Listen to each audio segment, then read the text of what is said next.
Olá, hoje é terça, 20 de novembro. As notícias de interesse do trabalhador, dos movimentos sociais e pela democracia estão aqui no seu jornal. 15ª Marcha da Consciência Negra luta por direitos e democracia e contra o fascismo. Evento no Rio de Janeiro celebra a identidade dos povos tradicionais no Dia da Consciência Negra. Lei que determina o ensino da cultura e da história afro-brasileira nas escolas do país foi um importante passo no resgate da formação sociocultural dos brasileiros. Mas o ambiente escolar ainda tem desafios, como a falta de formação de educadores. Saída de profissionais cubanos do programa Mais Médicos deve atingir cerca de 28 milhões de brasileiros.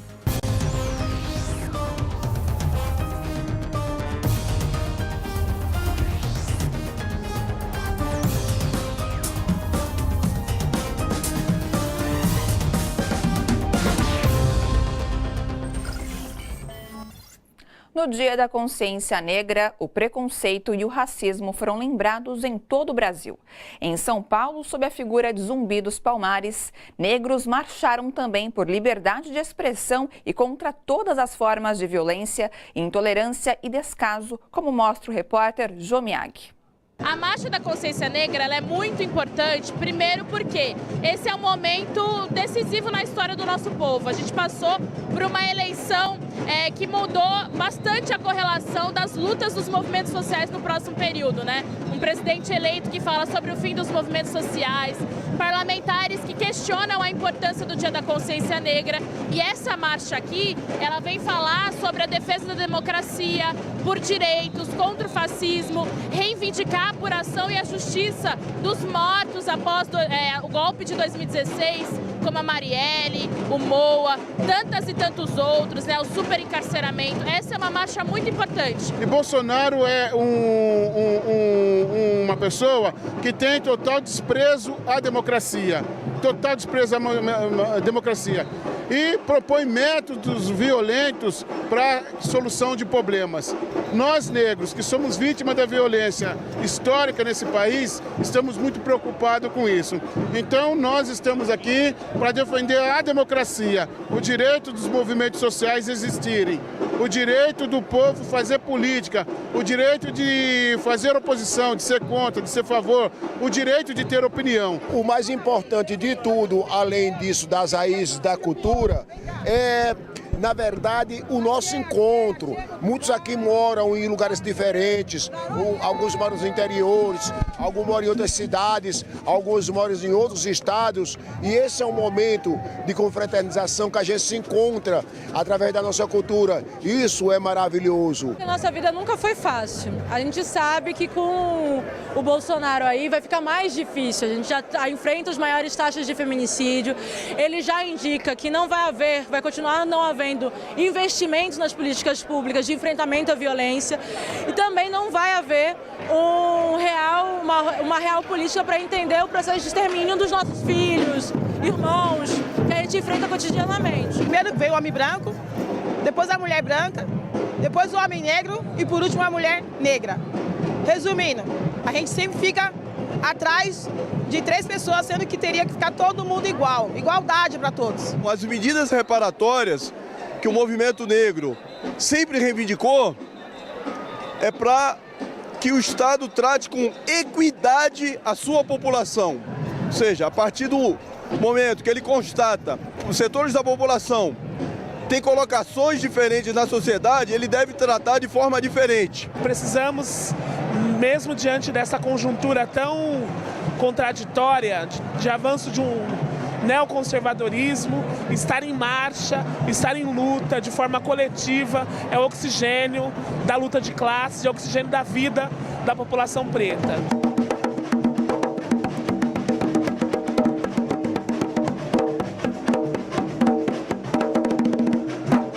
Faz parte desse nosso país, esconder os nossos heróis, nossos verdadeiros heróis. O cara aí que foi eleito aí, falou que Duque de Caxias é o grande herói. Ele foi o cara que mais matou negro e índio no país, cara. Nosso herói é Zumbi dos Palmares. A Comissão de Constituição e Justiça do Senado realizou o último debate do substitutivo da Lei Antiterrorismo, que poderá criminalizar movimentos da sociedade civil.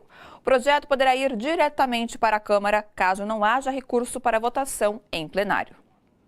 O projeto em discussão na CCJ da Câmara tenta retomar pontos da Lei Antiterrorismo, sancionada em 2016. Na época, Dilma Rousseff, à frente do Palácio do Planalto, sancionou a lei, mas vetou pontos que poderiam criminalizar manifestações de movimentos da sociedade civil organizada. Os vetos foram mantidos com o apoio de mais de 300 deputados na Câmara e, portanto, não precisaram ser analisados no Senado. O PLS 272, substitutivo de autoria do senador Lazier Martins, do PSD, e relatoria de Magno Malta, do PR, recomenda a retomada do texto original. O que está se querendo colocar para dentro da lei de terrorismo é a motivação social, política e ideológica. São coisas altamente subjetivas que nós estamos avaliando que levará a uma punição, uma repressão dos movimentos sociais no Brasil.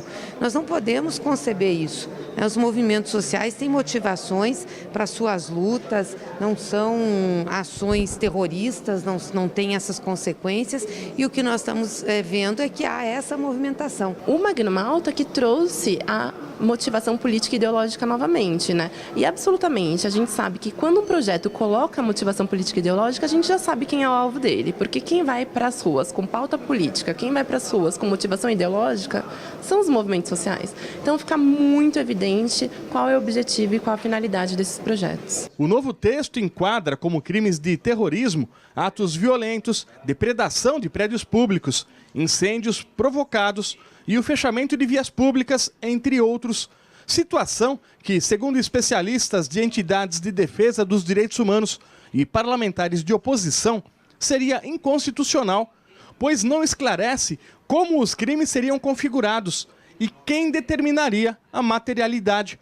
Os movimentos mais atingidos seriam os de luta pela terra e por moradia. Os movimentos que lutam por reforma agrária, que lutam por terra, né, seja o MST, seja o movimento quilombola, o movimento indígena, os povos e comunidades tradicionais e o movimento do sem-teto na área urbana.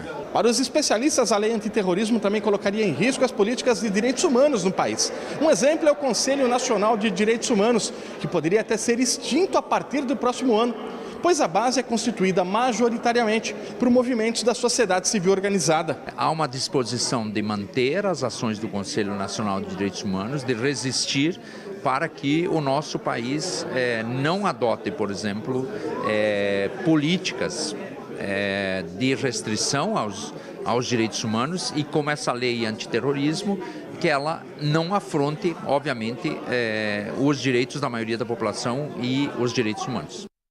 Publicado hoje no Diário Oficial da União, o novo edital do programa Mais Médicos. São 8.500 vagas abertas para substituir os profissionais cubanos que deixaram o país após o presidente eleito, Jair Bolsonaro, questionar a qualificação dos médicos de Cuba.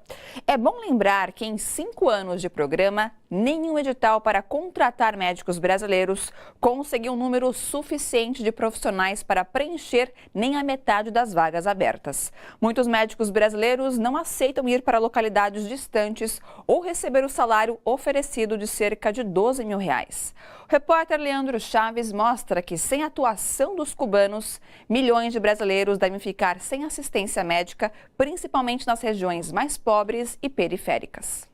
A Eline é brasileira, mas foi em Cuba que ela se formou em medicina.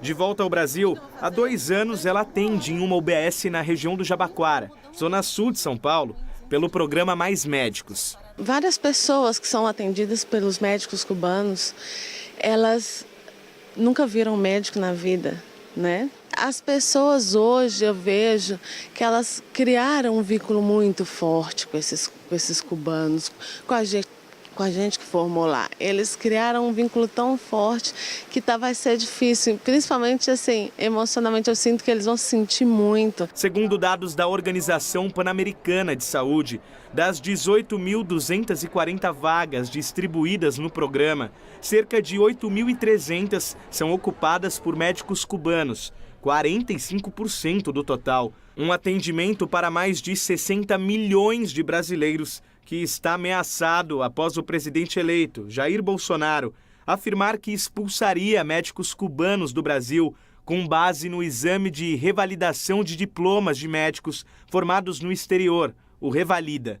Na medida em que, ao desqualificar os profissionais de Cuba, ao politizar e tentar levar o debate para um plano ideológico, quando nada disso condiz com a realidade, ele tenta, ao mesmo tempo, dificultar a permanência desses profissionais no Brasil. Então, ao mesmo tempo em que eles criam uma situação para expulsá-los do país, de uma forma grotesca, e corretamente Cuba se antecipou a isso antes da posse do presidente eleito, eles agora abrem a possibilidade de uma parte desses profissionais permanecerem. Atualmente o programa está presente em cerca de 4 mil municípios no Brasil, sendo que 1.575 cidades só possuem médicos cubanos no atendimento. A maioria delas em locais afastados, com pouca infraestrutura e menos de 20 mil habitantes. Essas unidades de saúde, elas não estarão com um profissional disponível, as pessoas vão ter que procurar um profissional em outro lugar. Então nós vamos superlotar os PS, os pronto-socorros, nós vamos superlotar as UPAs dos prontos atendimentos e superlotando, aumentando a fila, aumentando a espera, aumentando a necessidade. Mais de 700 cidades tiveram um médico pela primeira vez na história. Ao longo de 5 anos, o programa tem mais de 95% de aceitação, segundo estudo encomendado pelo Ministério da Saúde à Universidade Federal de Minas Gerais. O programa Mais Médicos foi uma forma inteligente de nós suprirmos uma necessidade do povo brasileiro, na medida em que havia esta dificuldade de fixação de médicos do Brasil nesses lugares mais carentes, e a República de Cuba, através de uma cooperação e de uma missão, entendeu que poderia colaborar conosco. Portanto, esses médicos e essas médicas cubanas vieram ao Brasil para nos ajudar a suprir uma dificuldade que é crônica e que, infelizmente, tende a se agravar agora com a interrupção dessa cooperação. O presidente eleito Jair Bolsonaro anunciou o nome do ministro da Saúde. É o deputado federal do DEM do Mato Grosso do Sul, Luiz Henrique Mandetta. Mandetta é investigado por fraude em licitação, tráfico de influência e Caixa 2 na implementação de um sistema de prontuário eletrônico quando era secretário de Saúde em Campo Grande.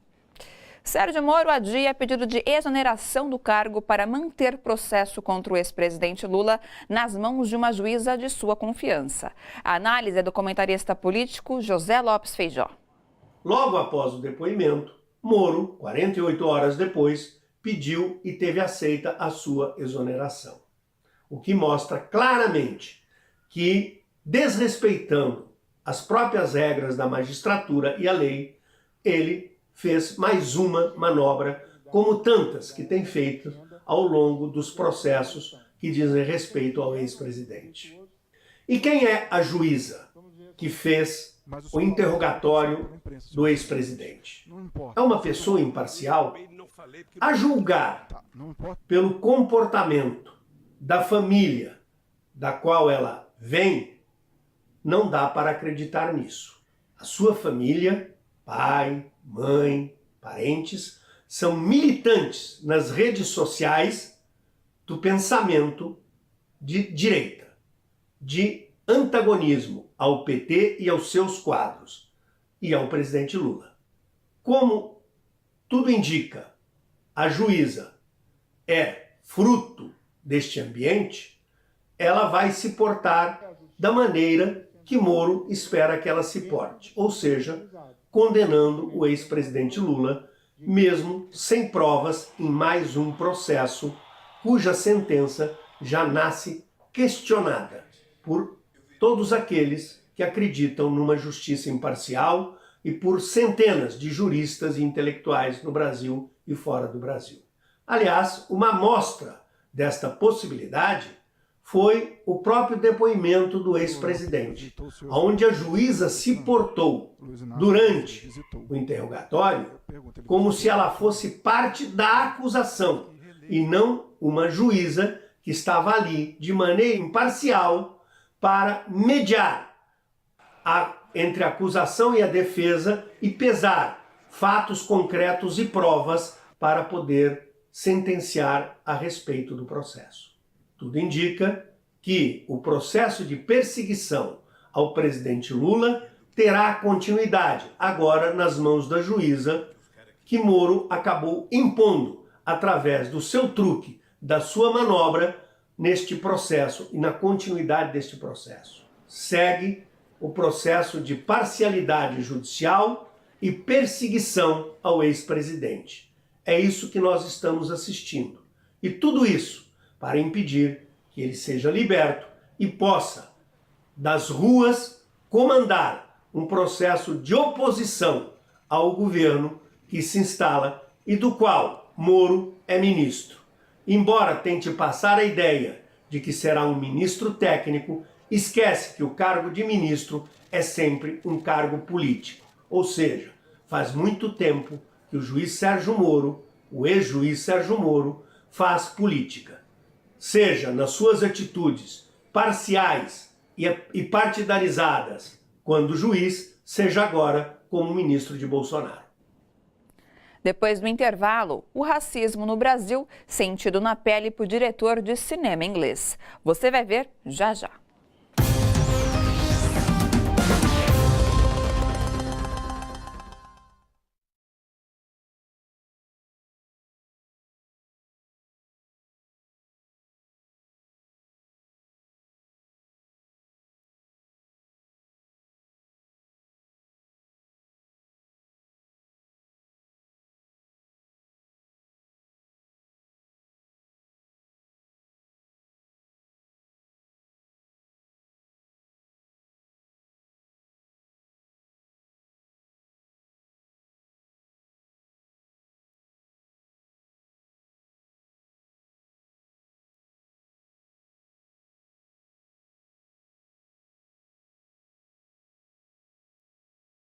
Excelente noite a todos e vamos aos comentários. Eu começo lendo do Francisco Chaves Trigueiro, que todas as raças se unam contra o fascismo e a discriminação. Somos todos iguais. E o Mário Pizzi, resistência e luta. Parabéns aos ativistas. Daqui a pouco eu volto com mais comentários. Não saiam daí.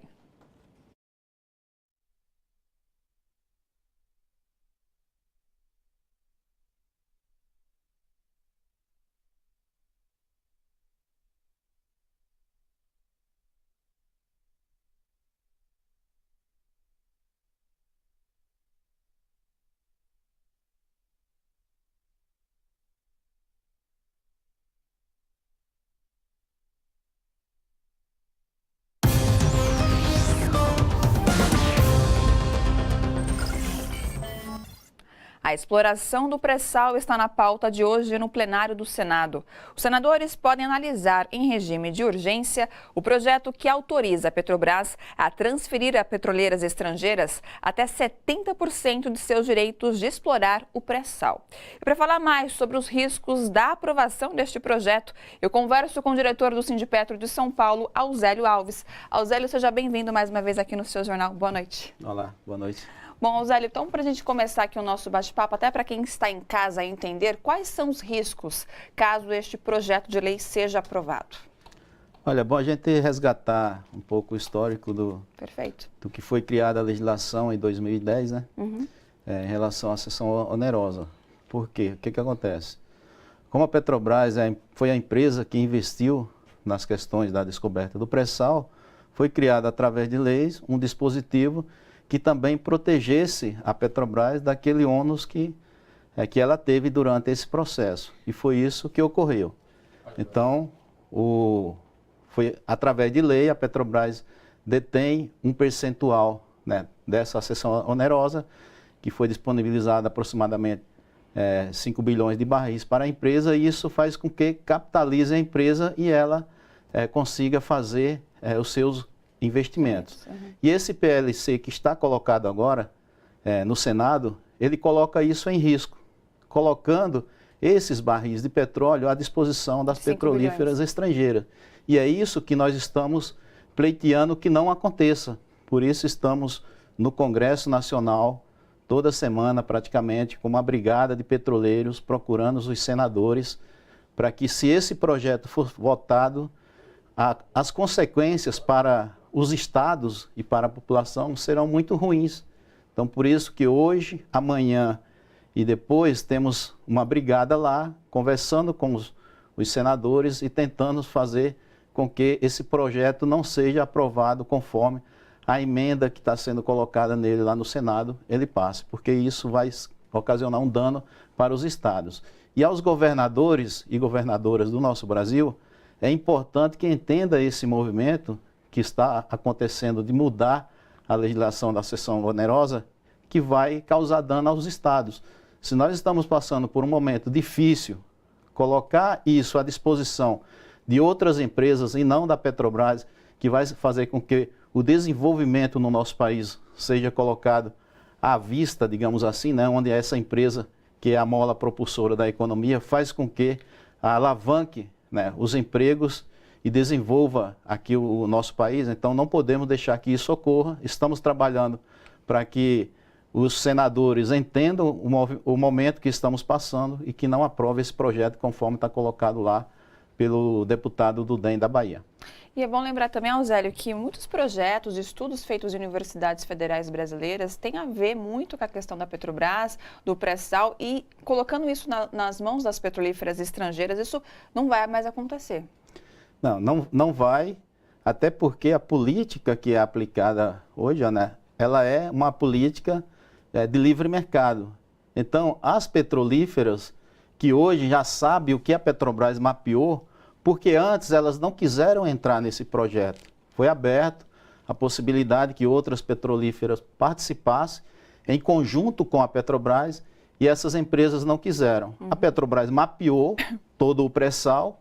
Hoje nós sabemos, os estudos que nós temos, é que a gente tem aproximadamente 200 bilhões de barris em reserva de petróleo. Isso nos leva a ser a terceira maior reserva de petróleo no mundo. Então, hoje, sabendo do potencial que nós temos, aí as empresas vêm e querem levar isso praticamente de graça. Nós petroleiros, entendemos que isso é um crime de lesa pátria contra o nosso povo e nós estamos lutando para defender que esse patrimônio seja investido aqui na saúde e educação do nosso povo. É por isso que nós estamos lutando.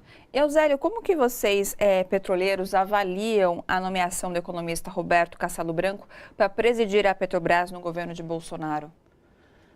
Agora vem à tona quem é Roberto Castelo Branco. É importante que a sociedade brasileira busque saber quem que é esse brasileiro.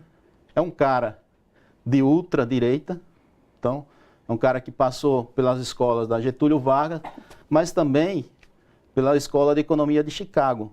Isso junto com o Paulo Guedes, né, eles sempre estiveram juntos. É um cara que já passou pela Vale, é um cara que já passou no Conselho da Petrobras de 2015 a 2016, já no governo Temer. Então ele tem um pensamento de ultradireita. A Escola de Chicago, na prática da economia, aonde que aconteceu isso? Aconteceu no Chile, certo? Numa ditadura Pinochet, onde levou a sociedade do Chile a passar sérios problemas econômicos. Então, se na prática isso já aconteceu em torno de 30 anos, por que que nós vamos permitir que isso aconteça aqui no Brasil nesse momento, se nós sabemos que essa escola, ela trabalha para 1/3 da população? Nós temos um entendimento que uma escola de economia, para ser aplicado numa nação com quase 210 milhões de habitantes, em desenvolvimento, tem que ser uma escola que traga o desenvolvimento e não que traga uma política de livre mercado que vai colocar a nossa sociedade, né, 1/3 dela sendo beneficiada e os 2/3 puramente servindo de mão de obra barata para esse 1/3. Então, é isso que nós entendemos que será aplicado pelo Paulo Guedes no Brasil e na Petrobras, na presidência da Petrobras, colocado um pupilo dele, vai acontecer o seguinte: uma política de livre mercado, privatização total do sistema Petrobras, isso está para ocorrer, e se privatizar a Petrobras, nós não temos condições de fazer uma política de preço interessante para a população. Será uma política de livre mercado, poderemos estar levando novamente os caminhoneiros a uma greve nacional, porque essa política de livre mercado vai contra essa política que está aí no momento tampão, feita pelo governo golpista Michel Temer, de fazer uma escala para os fretes dos caminhoneiros. E o próprio Castelo Branco, numa entrevista à Folha de São Paulo, à época da greve dos caminhoneiros, ele se refere a isso. Ele se refere que os fretes controlados pelo governo não adiantaria muito, que a Petrobras deveria ser privatizada. Naquela época ele já falou isso. E a Petrobras privatizada significa o quê? Gasolina, diesel e gás de cozinha mais caro para a população. Pois é, Auzélio, obrigado, viu, pela sua participação mais uma vez. Até a próxima. Estamos à disposição, é só chamar. O juiz federal dos Estados Unidos bloqueou a medida do presidente Donald Trump para limitar pedidos de asilo aos imigrantes que cruzem ilegalmente a fronteira com o México. De acordo com a justiça, qualquer estrangeiro pode pedir asilo, chegando ou não de forma legal ao país. Veja agora outros destaques desta terça. Tiroteio em um hospital de Chicago, nos Estados Unidos, deixa 4 mortos, entre eles o próprio atirador, um policial e 2 funcionárias da casa de saúde. De acordo com autoridades locais, o agressor foi até o hospital para matar sua ex-noiva, uma médica que trabalhava no local. Ela é uma das vítimas. Casa Branca devolve credencial à jornalista da rede de televisão CNN. Ginha Costa perdeu o direito ao documento após discutir com o presidente Donald Trump durante coletiva de imprensa. O anúncio ocorre 3 dias depois de a Justiça determinar que o governo restabelecesse temporariamente a credencial do repórter. A Alemanha suspende venda de armas e equipamentos para a Arábia Saudita. As sanções atingem inclusive venda de armamentos já aprovada pelo governo alemão. A medida foi tomada em resposta ao assassinato do jornalista Jamal Khashoggi, morto em outubro no consulado saudita em Istambul, na Turquia. Agências de inteligência da Europa e dos Estados Unidos apontam o príncipe herdeiro Mohammed bin Salman como mandante do crime. Equipes de resgate que trabalham nas buscas das vítimas do incêndio florestal que atinge a Califórnia, nos Estados Unidos, disseram que alguns corpos poderão nunca ser encontrados devido à intensidade das chamas. O número de mortes confirmadas subiu para 77. Quase 1.000 pessoas ainda estão desaparecidas. Mais de 10 mil casas foram destruídas pelo fogo.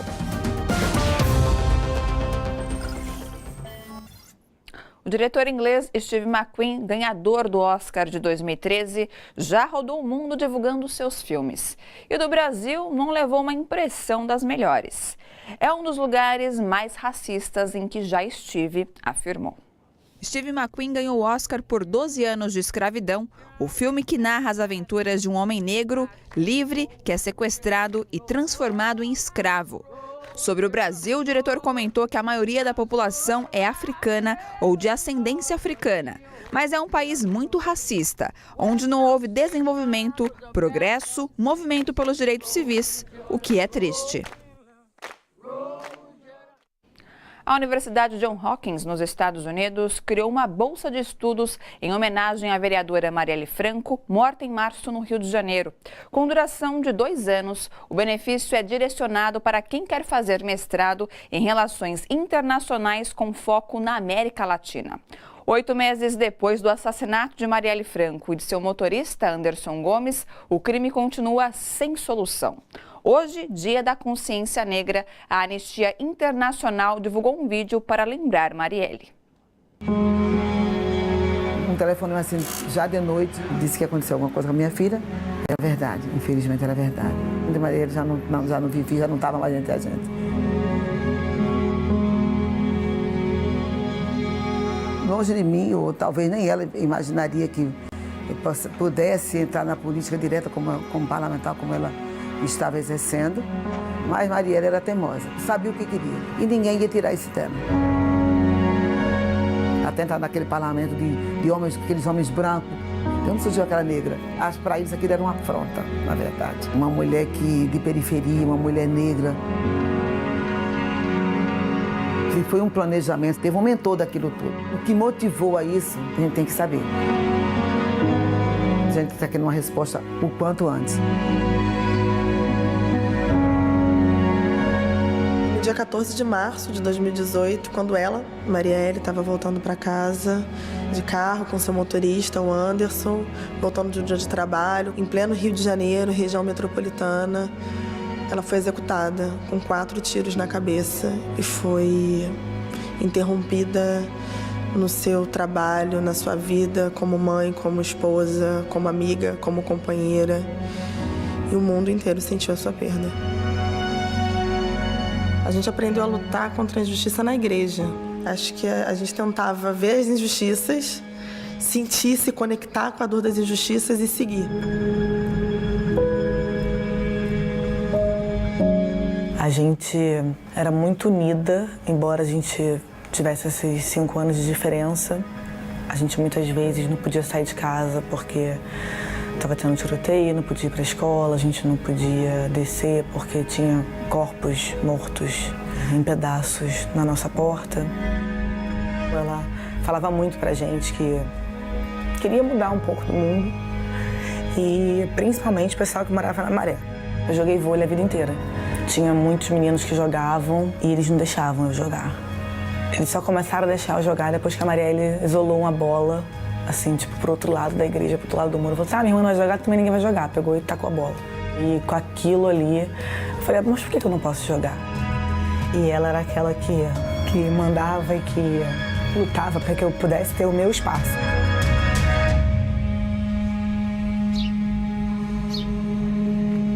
Ela projetava o futuro, ela não tinha uma perspectiva que não fosse comunitária. Então isso é muito forte nas minhas lembranças, né? Como professora de língua espanhola, tive a oportunidade de ter um grupo de estudantes da Maré. Nesse grupo, Marielle Franco foi nossa aluna. Ela era uma voz que espalhava aquele sentido de ser coletivo. Foi, assim, realmente uma presença muito forte entre nós, os professores, e também os estudantes, as estudantes. E aí, eu acho que ela traduziu tudo que eu vi ao longo desses anos acontecer na sua vida. Essa ideia de que eu posso e eu quero marcar esse tempo, essa minha passagem. Então ela, de verdade, virou uma semente. E ver a Marielle, né, quando eu vi ela falar, né, eu olhava pra ela e falava assim, quando eu crescer eu quero ser a Marielle. Ela carregava, ela puxava a gente. E também um ponto de segurança, né? Que a gente olhava e via que é por aquele caminho que a gente também queria seguir.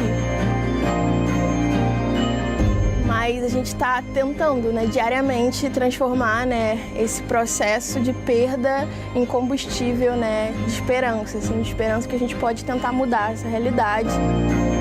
A gente espera hoje que se tenha realmente uma solução disso. E a gente quer, né? A gente precisa.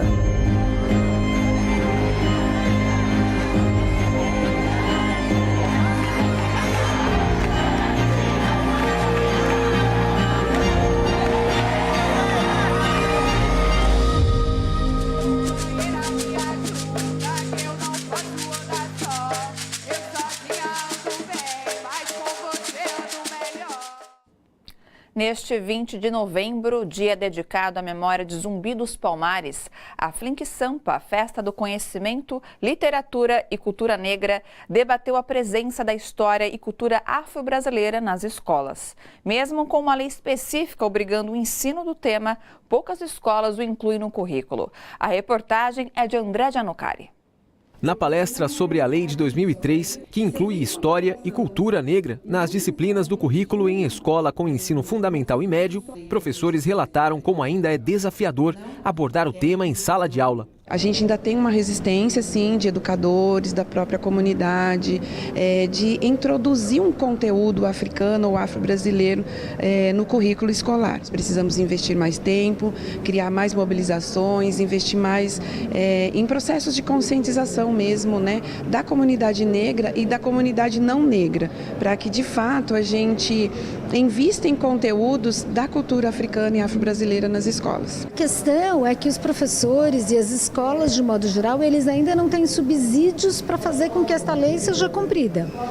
Então, tanto do ponto de vista da produção do material didático, quanto do ponto de vista da formação dos professores, isso ainda exige uma formação técnica ampla. E aí a nossa intenção é exatamente oferecer essa formação técnica mais ampla para que a lei possa ser cumprida. A lei sancionada pelo ex-presidente Lula 15 anos atrás resgatou parte da formação sociocultural brasileira. Alunas do ensino médio, Evelyn e Núbia, ambas com 16 anos, acham interessante a ideia de conhecer a narrativa histórica pelo olhar de africanos e afrodescendentes. É proporcionado a gente o básico da história afrodescendente.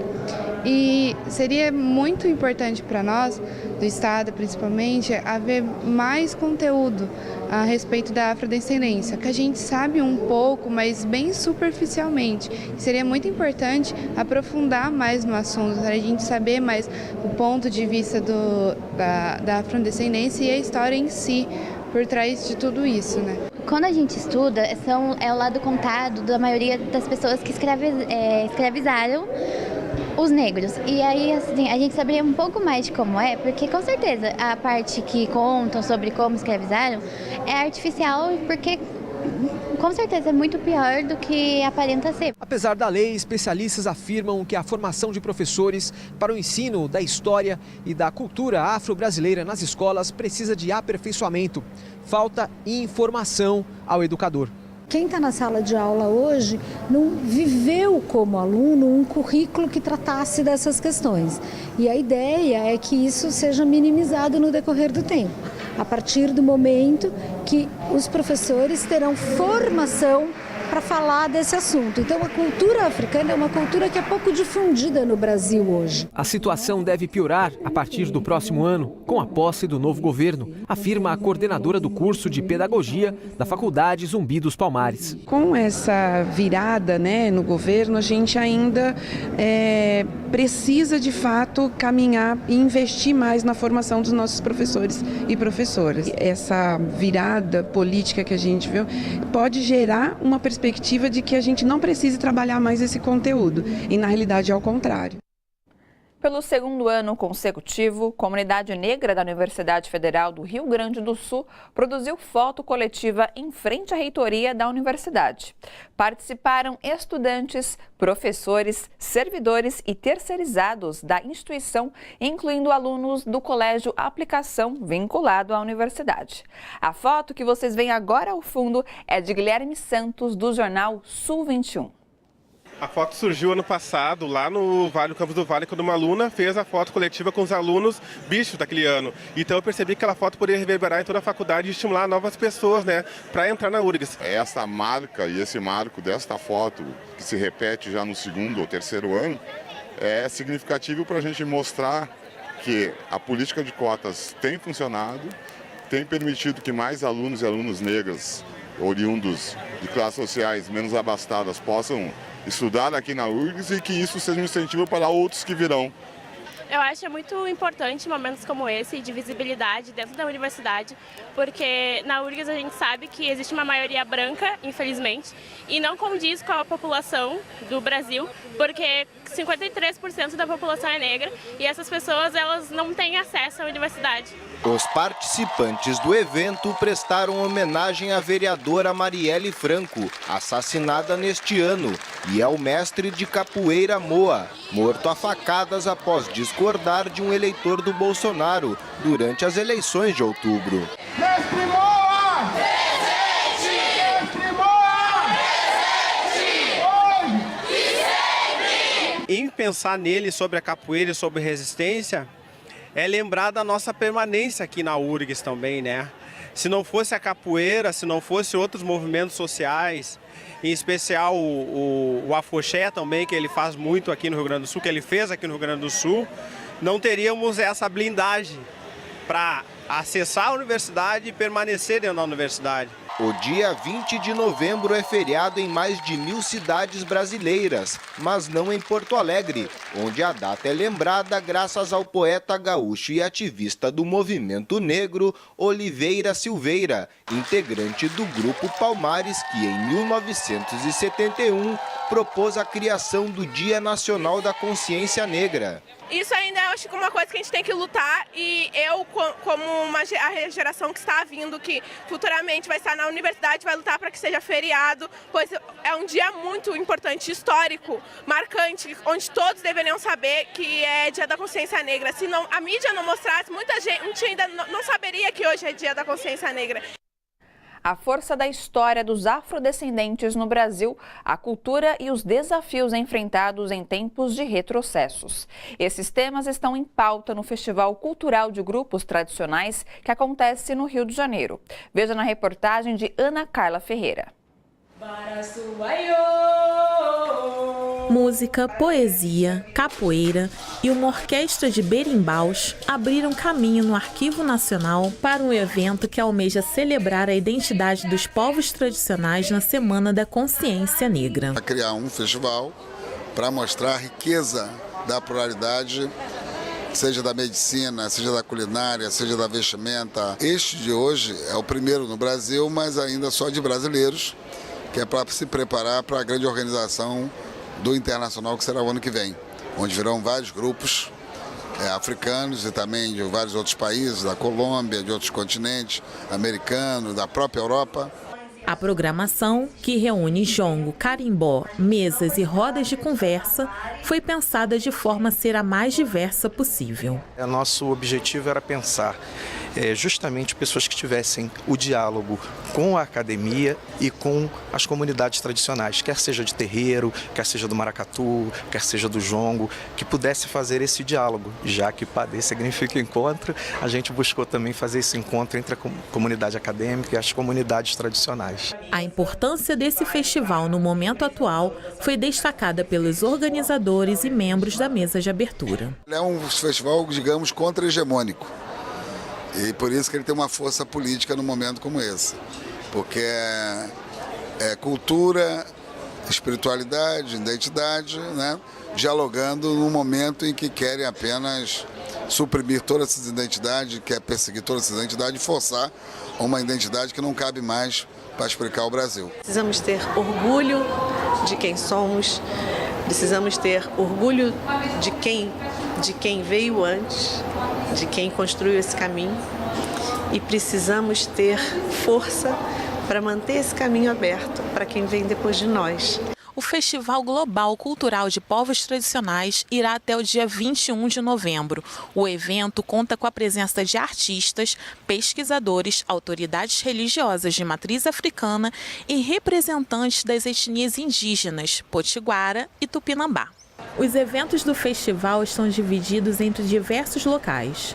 No Arquivo Nacional, uma pequena exposição sobre resistência negra pode ser visitada. Segundo o coordenador de acesso e difusão do Arquivo Nacional, realizar o evento nesses espaços tem uma importância. O Arquivo Nacional ele guarda documentos que contam a história de 500 anos do Brasil. Boa parte dos documentos mais importantes do Brasil estão guardados aqui.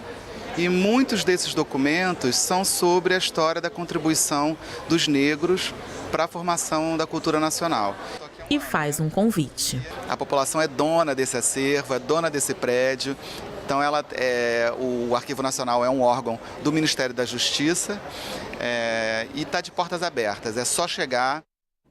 E no Dia da Consciência Negra, o Entrevistas recebe o jurista e filósofo Silvio Almeida para bater um papo sobre racismo, sociedade e crise. A raça tem muito pouco ou quase nada de biológico no seu significado. Então, branco não tem a ver com cor da pele, com brancura. Branco tem a ver com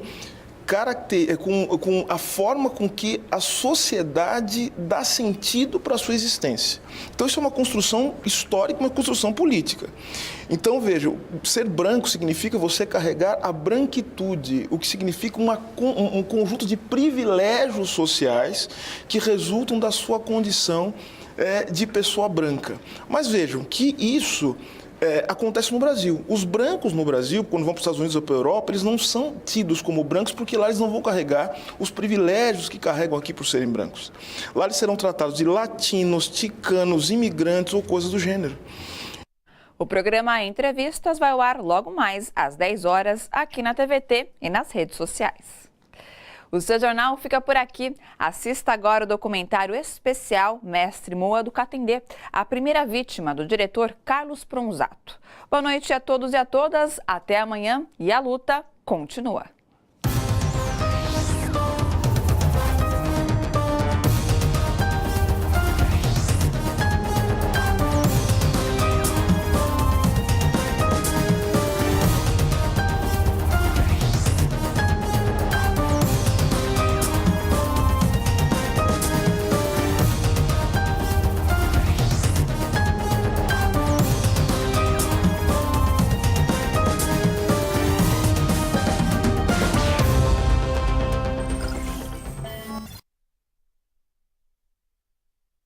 Qual a câmera?